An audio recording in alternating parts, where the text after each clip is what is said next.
And to recognize that the family isn't just us in Terrace Alliance Church, but in fact, we have family that goes back, I'm talking about spiritual family, that goes back thousands and thousands of years. And even people like Esther and Mordecai are a part of the foundation of faith in people who have followed after God. And as I said at the outset, we'll actually get to stand and worship and praise with those two come heaven time. And what a delight it'll be to share with them. So I'm going to throw out a name to you. And I'm going to know if anybody has ever heard of her. Her name is Agnes de Rocher. Agnes de Rocher, back in history. Anybody have any recollection? Probably not. Back in 1403, Agnes de Rocher was the only daughter of one of the wealthiest businessmen in Paris. And she was admired among all those in the neighborhood. She was beautiful. She was gorgeous. And people admired her for her beauty and her virtue. But in 1403, her dad died. And she ended up becoming the sole possessor of all of his wealth. And she was overwhelmed. She was only 18 years old at the time. And in her despair, she said, I'm going to exit this world. I'm too overwhelmed with the loss of my dad. And so she chose to become a recluse and to make herself a perpetual prisoner. And so she wanted to live out the rest of her life in confinement. And so on the 5th of October, 1403, you can check it out in the history books, with a cell that was only a few square feet that was built inside the wall of the church of St. Opportune, Agnes entered into her final living space, and the ceremony for her reclusion began. And so the Bishop of Paris came, and he attended to Agnes's prison, and he celebrated a pontifical mass. And he then approached the opening of the cell. He sprinkled it, as Catholics do, with holy water. And then after Agnes had bid adieu to her friends and family, he ordered the masons to fill up the doorway of that cell. The only opening that was left was a small opening that allowed food to be passed by and some gifts that would come to her. And so at the age of 18, she entered this tomb, and she lived there for the next 80 years. And she gave her entire estate to the church, and she suffered in misery and in sickness alone. What good does it do to run from the pains of life, or to flee to the desert and to hide in caves or in communes, as many people have done throughout all of history? What can you really avoid when at the end of the day you still have to live with yourself? And living with yourself is probably the worst enemy of all. Well, for the immigrant Mordecai and his cousin Esther, they were living well outside of their comfort zone, living deeply embedded in foreign territory, and they faced some significant opposition and challenges and problems that they had never dreamt of or ever expected. And what were they to do now, coming into this foreign land, into this strange place? Should they engage the culture and its nuances, or should they isolate? Should they include or exclude? Should they participate, or should they withdraw in their new surroundings with new people and new roles? Oh, it would have been tempting for them, just like Agnes in 1402, to run or to hide or to give up or to give in. And I think most of us have those feelings from time to time, don't we? Life just sometimes gets so overwhelming that we're going, what on earth? Why? And so we avoid. Of course, when we get depressed, a person who is suffering from depression, often one of their first recourses is to withdraw and to avoid those very things that are necessary for their health and well-being. Well, I believe that Esther and Mordecai will share with us today how we too can live on mission for God and experience his deepening pleasure and his good grace, even while we live in what can be a hostile world, where we can live uniquely on mission and in the place that he has called us. Remember, you are the right person, living in the right place at the right time. That's the theme of these messages over the next number of weeks. And so our text this morning helps to remind us that in order for us to live on mission for God, it starts really by learning to lean on one another. It starts by learning to lean on one another, something that poor Agnes could not do. And so if you have your Bibles, you can open them to the book of Esther chapter 2. Esther chapter 2. It starts off in chapter 2 by saying this, but after Xerxes' anger had cooled.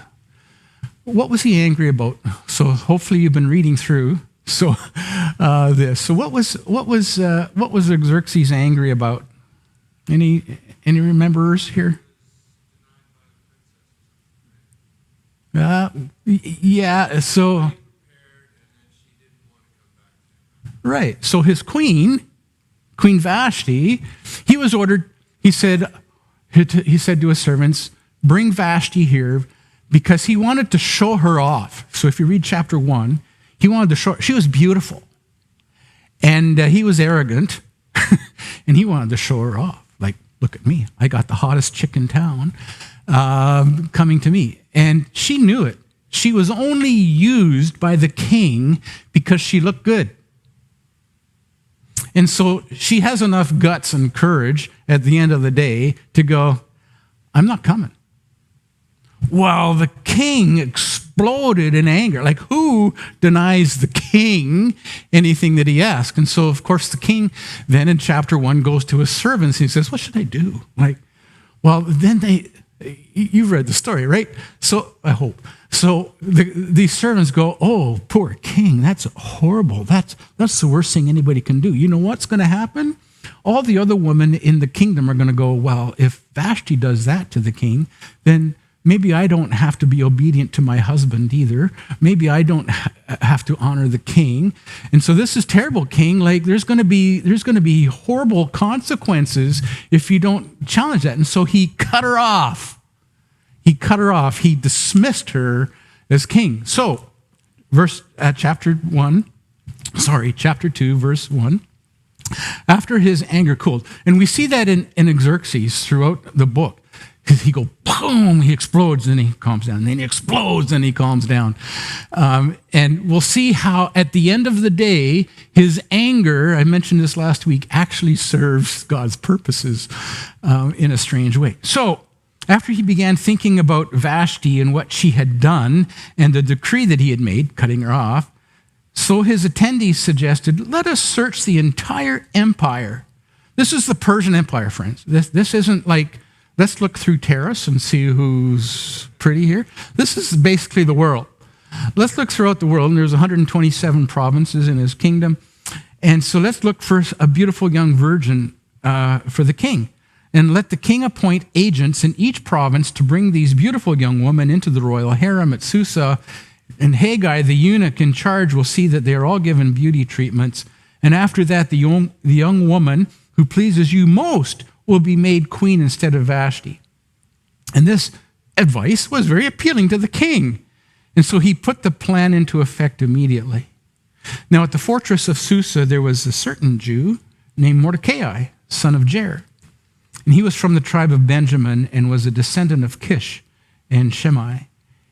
His family had been exiled from Jerusalem to Babylon by King Nebuchadnezzar, along with King Jehoiakim of Judah and many others. And this man had a beautiful and lovely young cousin, Hadassah, who was also called Esther.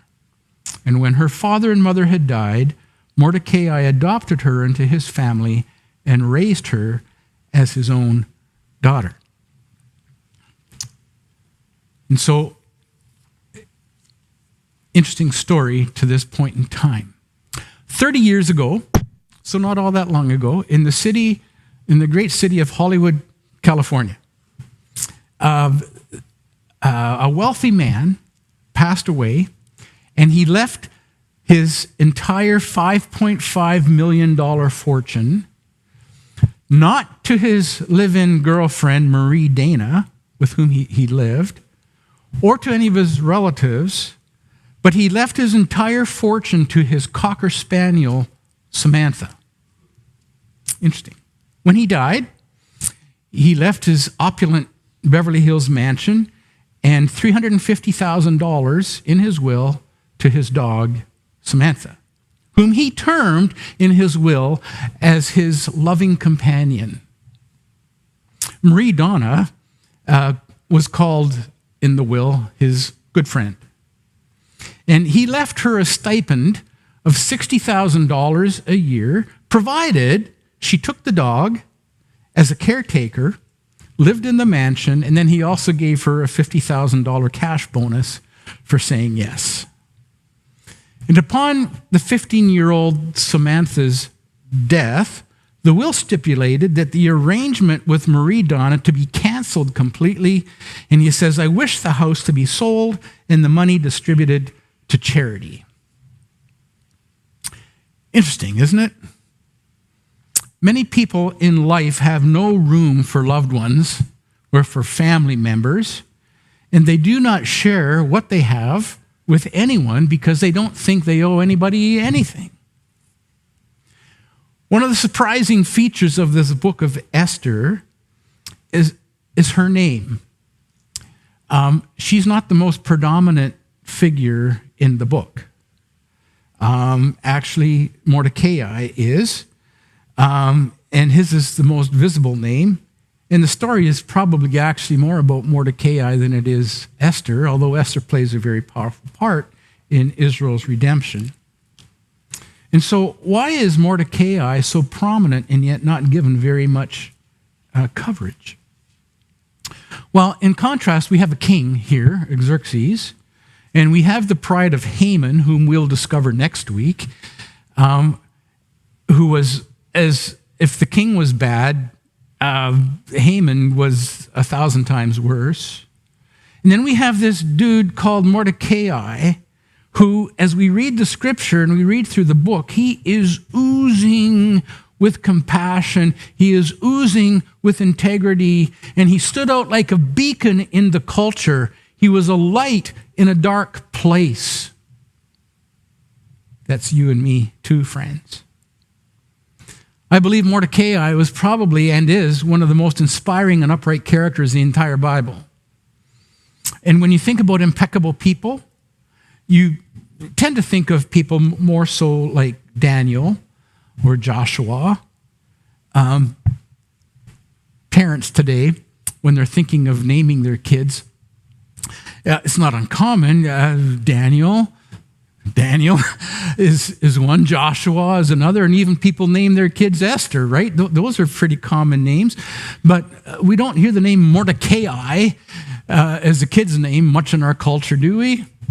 I've never met a Mordecai in my life.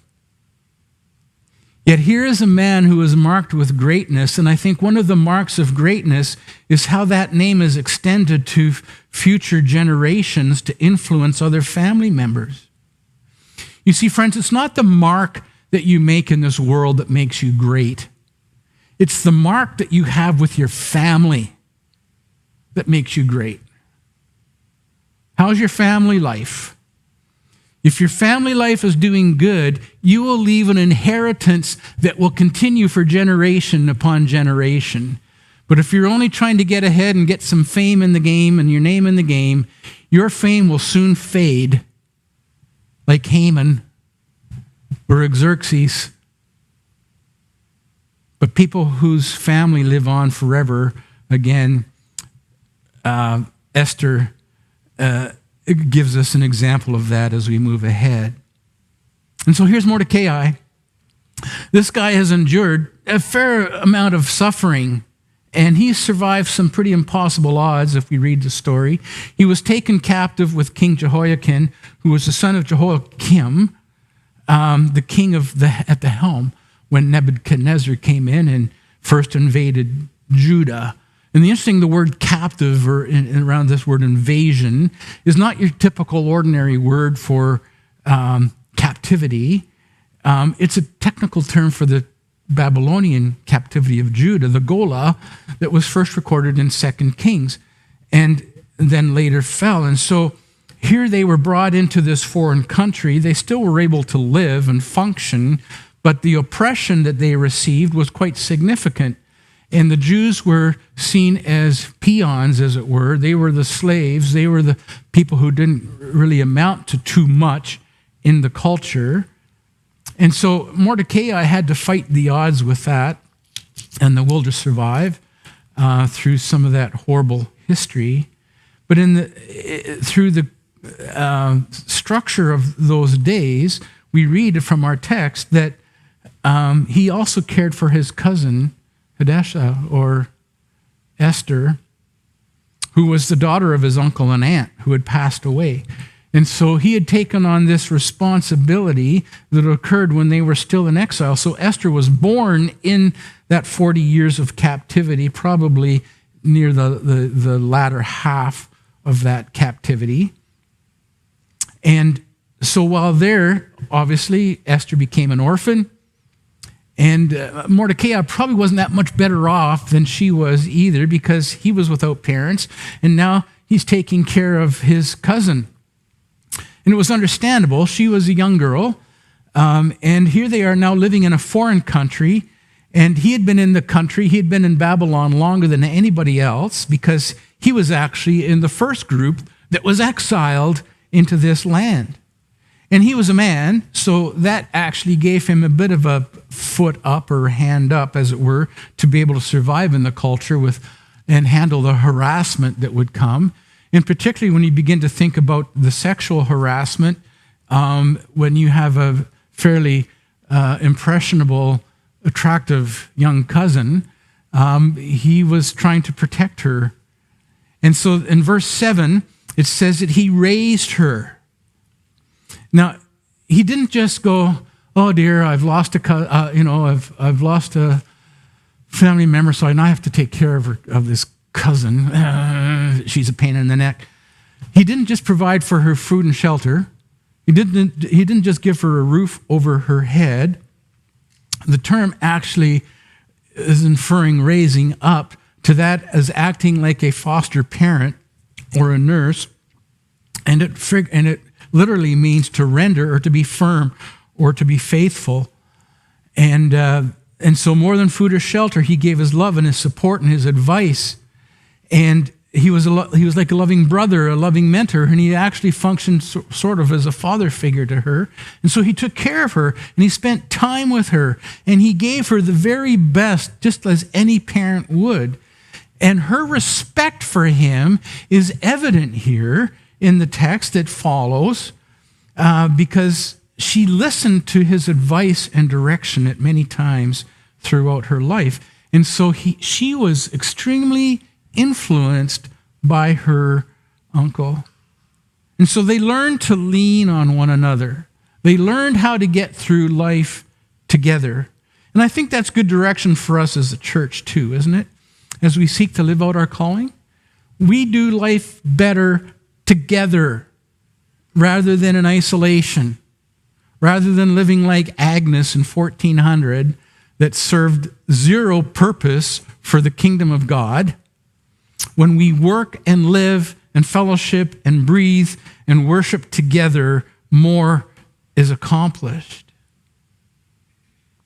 We can't effectively engage with God in his mission if we don't have support from one another. That's why getting together, the Bible encourages, don't neglect the getting of yourselves together, as some do. It's not good for you.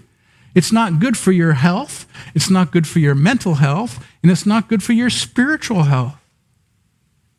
And so here, this team of Mordecai and Esther, kind of functioning as a micro church almost, they began to demonstrate the strength that they have as they learned how to navigate the difficulties of living in a strange world. But learning to live together and getting along with one another and leaning on one another is but one of 3 legs on a 3-legged stool for support. So the next leg of support is learning as we live in mission together is to listen to people's advice. We need to be open to what people say.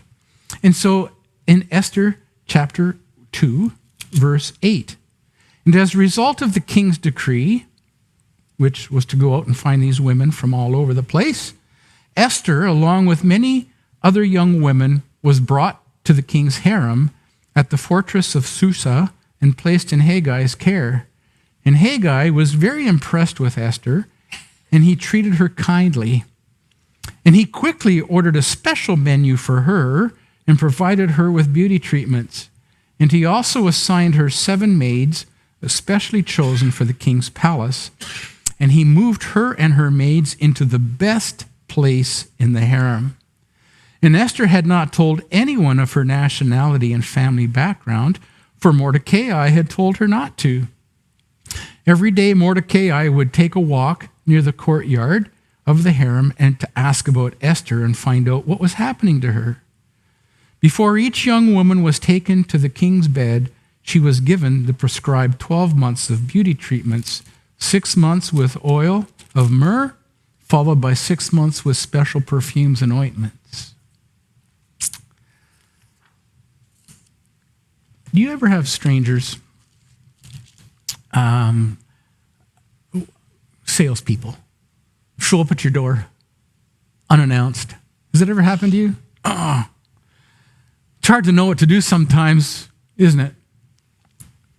Well, there's some great websites that tell us how you can protect yourself from potential predators, because you never know who's showing up at your door.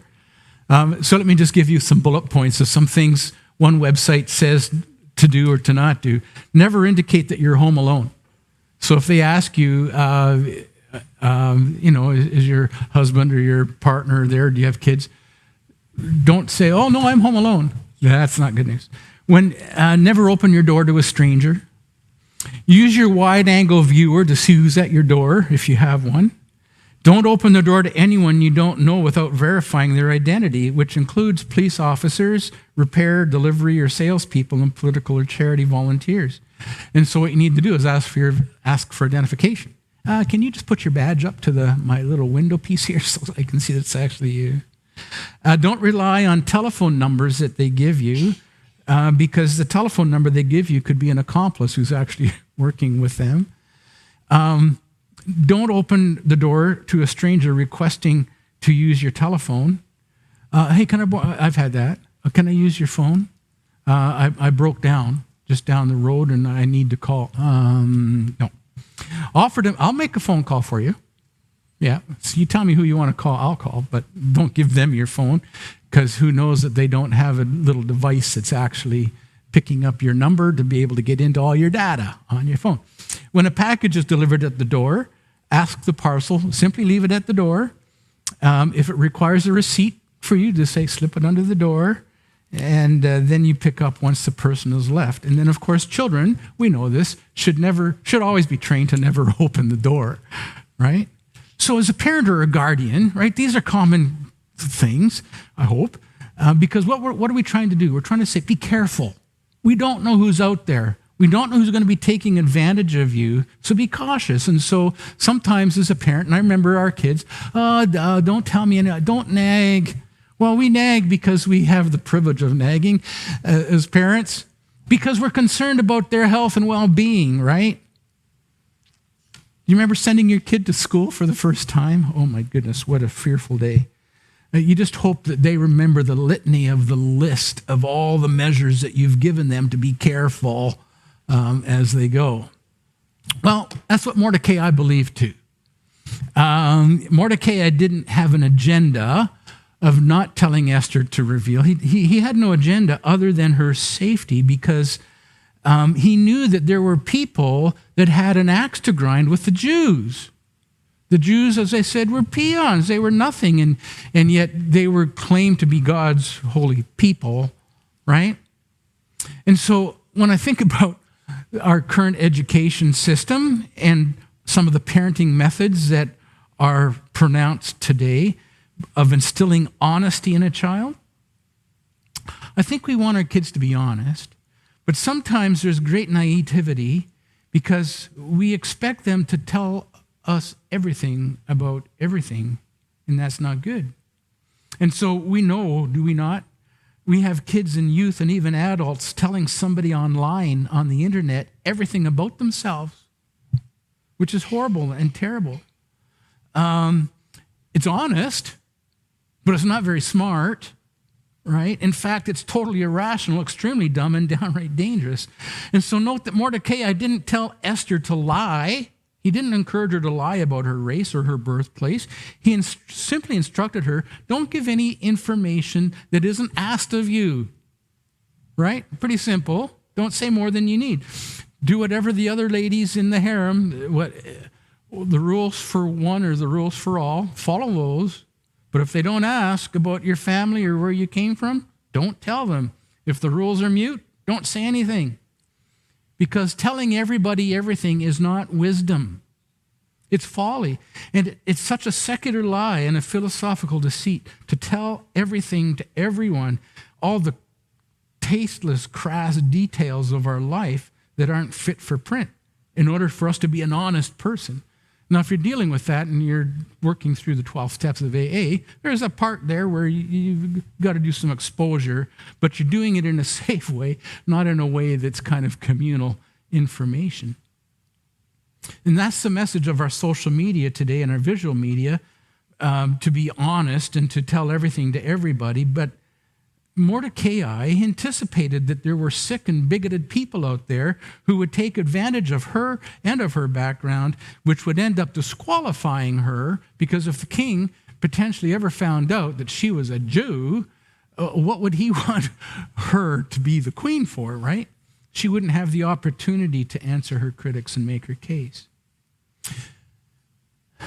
Sometimes in certain social situations, I get asked, oh, John, what do you do? I have to think about that for a moment. If I just come out and say, oh, I'm the pastor at Terrace Alliance Church. Kaboom, conversation over. People actually sometimes take a step back because they feel kind of exposed. And then I get, well, I'm not a religious person, or I don't go to church. And I've told people, I don't care. But so I've tried to, I see myself as called of God to infiltrate my culture with the good news of Jesus Christ. I'm on mission with God, and sometimes I have to be stealth in how I deal with that, because if I put out, it's true, I'm the pastor at Terrace Alliance, and I'm not ashamed of that or embarrassed about that at all. But sometimes I know, if I'm on an airplane or something, sometimes I will say it there because the chances of me ever connecting with that person again aren't all that significant or realistic. But I've come to this place where I want to build I want to build leverage with people, to build a relationship with people. And so one of the things that I now say, someone says, so John, what do you do? And my first response is, I'm a relational environmentalist. I'm a relational environmentalist.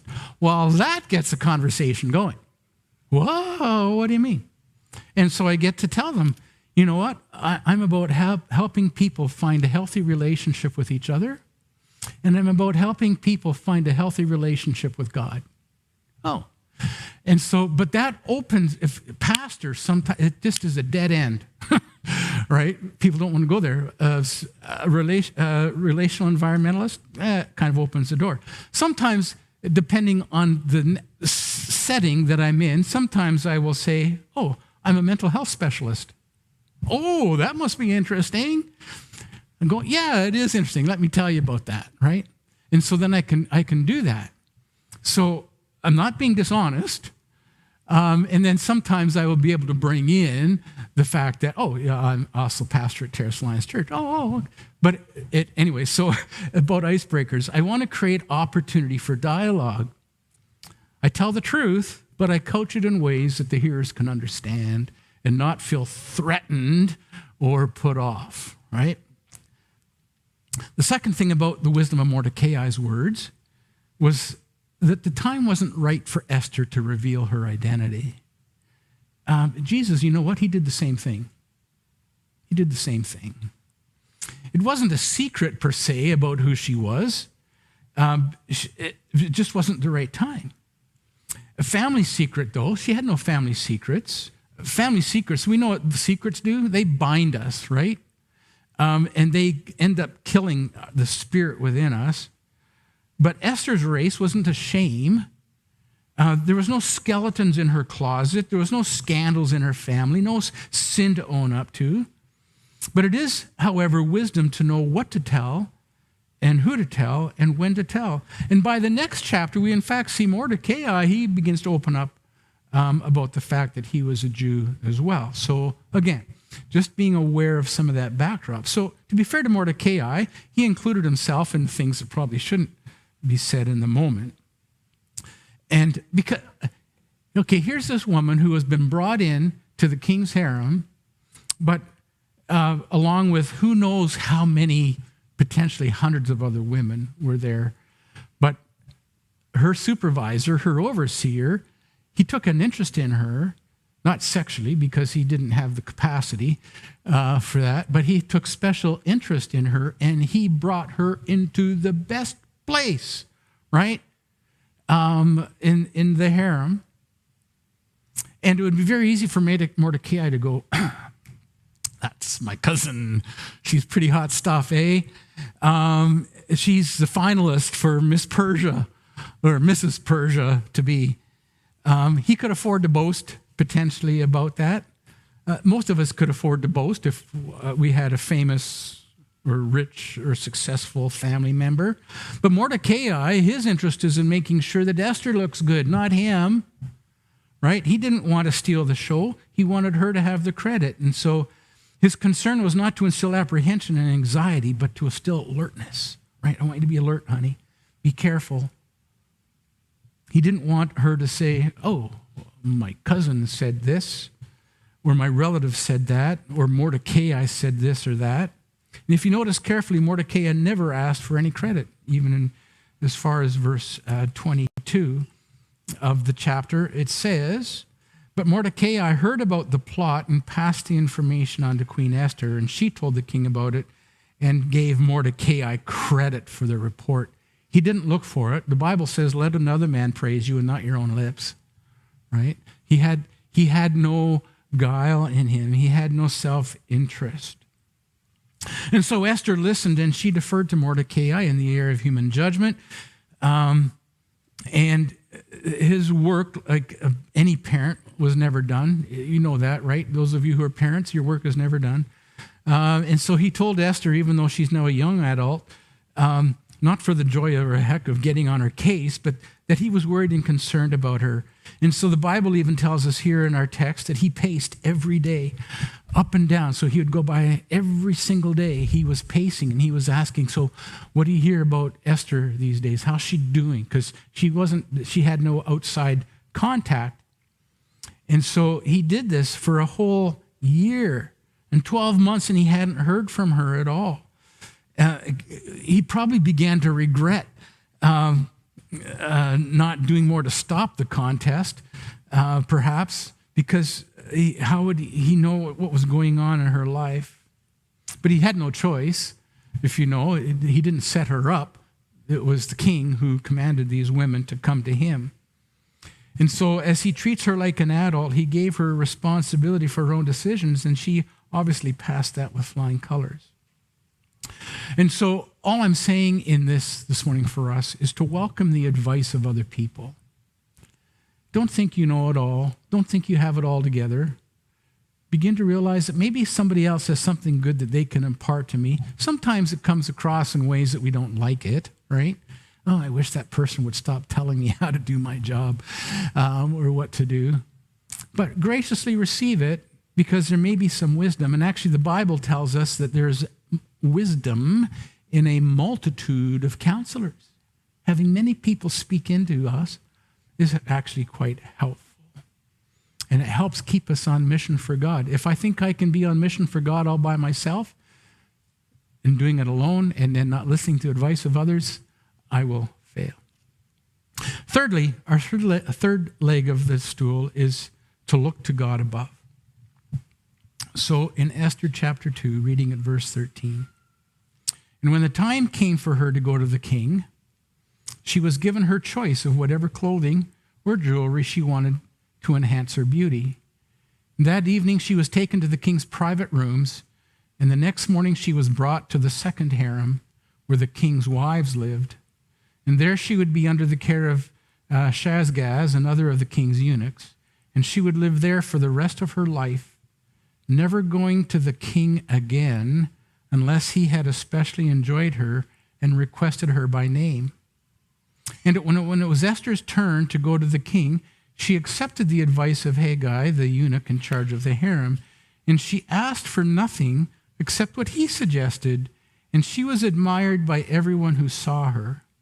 And when Esther was taken to King Xerxes at the royal palace in the early winter of the 7th month of his reign, the king loved her more than any of the other young women, and he was so delighted with her that he set the royal crown on her head and declared her queen instead of Vashti. To celebrate the occasion, he gave a banquet in Esther's honor for all his princes and servants, giving generous gifts to everyone and declaring a public festival for the provinces. And after all the young women had been transferred to the second harem and Mordecai had become a palace official, Esther continued to keep her nationality and family background a secret, and she was still following Mordecai's orders, just as she did when she was living at home. Picture this with me. Any of you like to watch the Toronto Blue Jays? Baseball? No baseball fans? Oh. So, one day a young person and the Lord stood by to observe a baseball game. And the Lord's team was playing Satan's team. And the Lord's team was at bat. And the score was tied 0-0. And there's 2 outs, and it was the bottom of the 9th inning. And they continued to watch as a batter stepped up to the plate, whose name was Love. Love swung at the first pitch and hit a single. You know why? Because love never fails. The next batter was named Faith.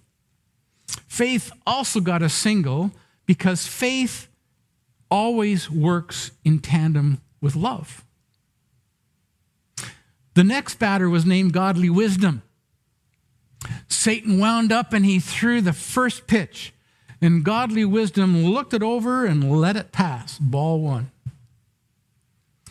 3 more pitches, the same, and Godly Wisdom walked. Why? Because Godly Wisdom never swings at what Satan throws. The bases were now loaded. And so the Lord then turned to the young man who was with him, and he said he was now going to send up his star player to the plate. And up to the plate stepped Grace. And the young person said to the Lord, Grace sure don't look like much. That's your star player? Well, Satan's team saw Grace step to the plate, and they relaxed because they thought that was nothing either. And thinking that they had now won the game, Satan wound up and he threw his first pitch. And to the shock of everyone, Grace hit the ball further than anybody had seen. And Satan, though, he wasn't worried because he said, I've got a great center fielder and very few get past him. And so the center fielder went up for the ball, and the ball went right through his glove, hit him on the head, and the ball bounced over the fence for a home run. The Lord's team had won. And so the Lord then asked the young person if he knew why love, faith, and godly wisdom could get on base but not win the game. And the young person said, quite frankly, no, I don't know why. And so the Lord said, if your love and your faith and your wisdom had won the game, you would have done it by yourself. Love, faith, and wisdom will get you on base, but only my grace can get you home. It's been said, talent gets you to the top, but character keeps you there. Think about this woman this morning. What was the secret of Esther's beauty? Why was she so successful? How did she make it through all of the protocols? How does a finalist win a beauty contest? Was it her flawless external beauty? Or was it something about her character on the inside of who she was that actually championed and won the day? You see, I believe that inner beauty wins all the time because beauty outwardly is only in the eye of the beholder. Her character was stronger than her assets and her gifts and her abilities.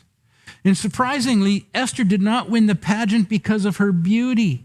The word beauty actually dropped out of the pageant. In fact, the word lovely in verse 7 is actually there. Chapter 2, verse 7. And this man had a beautiful wife and lovely young cousin. There's other women in the Bible who were known for their beauty, and it was spoken of many, many times. There was Sarah, who was beautiful. There was Rachel, who was beautiful. There was Abishag, who was beautiful. And they're mentioned more than once in the Bible, but not Esther, whose beauty was called a lovely form, and that's only mentioned once. She pleased everybody she came in contact with because she had a presence. She had an aura, if we want to use that word, about her that won the favor of the harem director, who then provided her with the beauty treatments and special foods and moved her and her maids to the very best place in the kingdom. And Esther wasn't a skin-deep person. She knew who she was. She knew who she was as a child of God. She knew who she was, and she knew that it wasn't on the outside. Her purpose in life was not to marry the king. That wasn't her goal. She wasn't trying to champion herself and step on whoever to get to that place of becoming queen. The phrase actually is found, won the favor. When she won the favor of her supervisors, it means that she obtained kindness. The word actually in Hebrew is hesed, which is the word for God's loving kindness. You see, she tapped into the rich vein of the goodness of people, and she stirred within them the desire to be kind and compassionate, and she made herself to be a person that others just felt better by being around, because in her presence, she had no problem trusting anybody. You see, Esther had complete social grace. She had wisdom to not tell, but she also had the innocence to trust. I think that's an amazing asset for her. Another thing happens to her on the way to the throne. She won the favor of everyone who saw her. The original Hebrew word is actually grace. She didn't perform favors for everyone. Unlike people today who give away their sexuality and do stupid things to be liked, Esther didn't resort to such things. The grace that she treats others with, her good grace, is the presence of others, and in the graceful ways that she carried herself is what actually caused her to win the day. It's what caused her to come before the king. In the king, it tells us here that even though she came into his chamber, it wasn't because she was so sexually hot or attractive that won his heart. It was the fact that something that resided deep within her caused him to change and to become a better man and to become a better king, which we will discover in the weeks to come. She was graceful. She didn't throw tantrums. She didn't feel entitled. She never had a harsh word, even when she was on top of the world. And because of who she was on the inside and in truth, by the time she meets the king, she actually had the competition all wrapped up. And the king loved her, as I said, not in a sexual sense, unfairly making this about sex or physical attraction or bodily appearance. The word is the same Hebrew word for the love that men like Isaac and Jacob had for their wives, and the word that parents such as Abraham had for Isaac and Jacob had for Joseph, that sense of loving kindness.